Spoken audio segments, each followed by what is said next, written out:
With the being said, YouTube is on me, so bro. We back at it again today. Yes, sir, bro. I got another one for y'all. Since it's Friday, I love doing two videos back to back. Since my weekends usually get filled with craziness and whatnot. So my next thing is my thoughts on Henry Ruggs, bro. Appeal getting denied. So Henry Ruggs, for y'all that don't know, around 2021, when the Raiders moved to Vegas, bro, he ended up being the number one draft pick from Alabama. Done fast, dude, going crazy. He had a whole bunch of upside potential. I eventually thought the Niners were gonna get him, but we ended up going with who we see now today, BA. But you know what I mean? But my thoughts kind of on his situation is kind of crazy. I really thought he was going to beat his case, but I guess they said, man, we got to sit you down and keep you here. And that was the main reason why people were really kind of nervous about putting the Raiders in Vegas, because it's like you got so many young players coming here. And Vegas is such a big party city. Yes, it's got homes and outskirts, but the overall vibe of Vegas is a party city. You know what I mean? Especially if you're young, 20, you haven't really like been outside, and then you in the city and you got all this stuff going on. Of course, you're going to go a little crazy, bro, or in his case, very crazy, and in situations like this. But I thought he had the chance, though. I really thought he had a chance. I compare the situation to like Ray Rice, Alden Smith, and Leonard Little. For y'all that don't know, bro, I really thought his situation was gonna be like a Leonard Little situation, bro. To keep it a bean with you, even though it was crazy. For y'all that don't know, he got busted, or he ran somebody over in 1998, bro. And then eventually he ended up getting an involuntary manslaughter. He ended up going and playing for the NFL for 10 more years and ran it up and went crazy. He was a linebacker and shit like that. But I guess those were different times where they believe more in protecting players and protecting the brand, and especially if you're that good. But I feel like Henry Ruggs' situation is where you haven't proved yourself yet, and even though we drafted you super high, I know he had the best top lawyers for his case, but I guess with this day and age, they're like, man, we care too much about letting athletes slide and pass, so we gotta make an example out of you. You know what I mean? And that happens like that. But I really thought it was gonna be like a Leonard Little situation, though, bruh.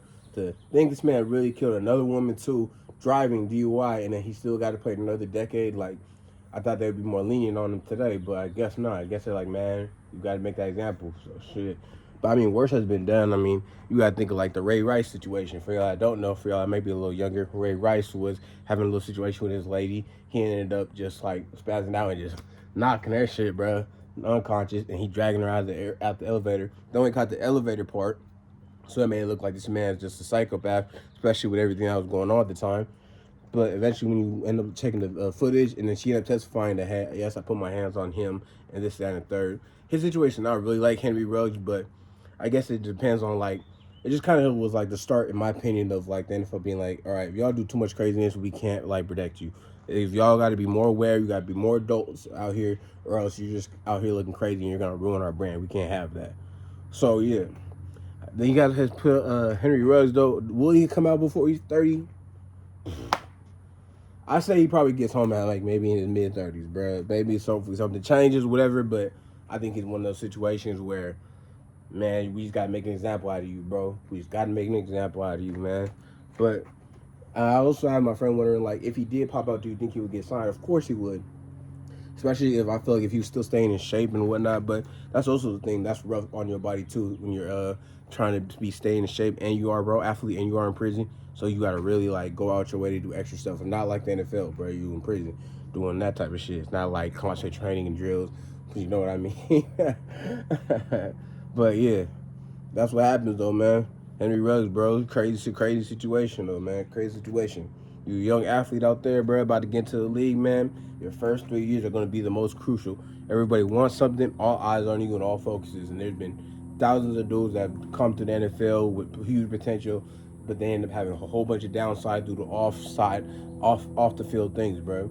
And most likely that comes from most of the dudes just not really will come from urban areas, and then eventually kind of like snapping back into that urban mindset rather than thriving into what is going to be. So you just got to thrive into what you're going to be rather than focus on the past. You worked all this hard, all these real life practice for what? Just to go back to where you're literally trying to make it out of? You got to put your head on out here. But hey, man, it's on me sauce, man. I'm here though, but I'm gone though. Till next time, it's going to be a good weekend this weekend. You feel me?